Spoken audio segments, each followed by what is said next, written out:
తదుపరి టార్గెట్ తెలంగాణ మాత్రమే అనేటువంటి ఫీలింగ్ ప్రజలలో ఉంది. గతంలో టీఆర్ఎస్ పార్టీని మేము 10 ఏళ్ళు చూసినాం.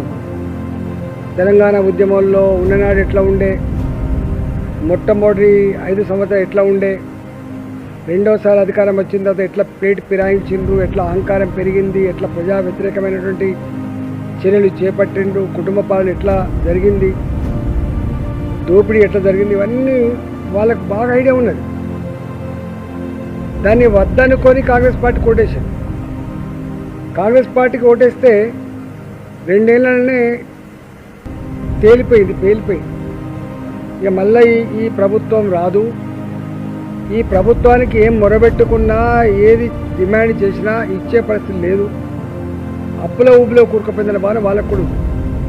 అందువల్ల ఈ రాష్ట్రం, తెలంగాణ రాష్ట్రం అప్పుల ఊబిలో కూరుకుపోకుండా ఉండాలంటే, తెలంగాణలో నియంతృత్వ పోకడలు పోవాలంటే, తెలంగాణ రాష్ట్రం గత వైభవాన్ని మళ్ళీ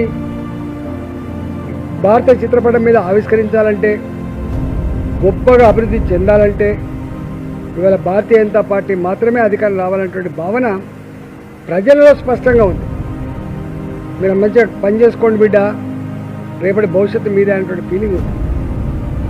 దాన్ని చూసిన తర్వాత, వాళ్ళతో ఇంటరాక్ట్ అయిన తర్వాత మాకు అనిపిస్తుంది, పార్టీ నాయకులుగా కార్యకర్తలుగా మేము వచ్చేటువంటి జనం కానీ, మేము తెచ్చే జనం కంటే కూడా ప్రజలే వాళ్ళంతటా వాళ్ళు పెద్ద సంఖ్యలో వాలంటీర్గా వచ్చే ఆస్కారం ఉన్నది. మనం కళ్ళారా చూసినా, మీరంతా సాక్ష్యం.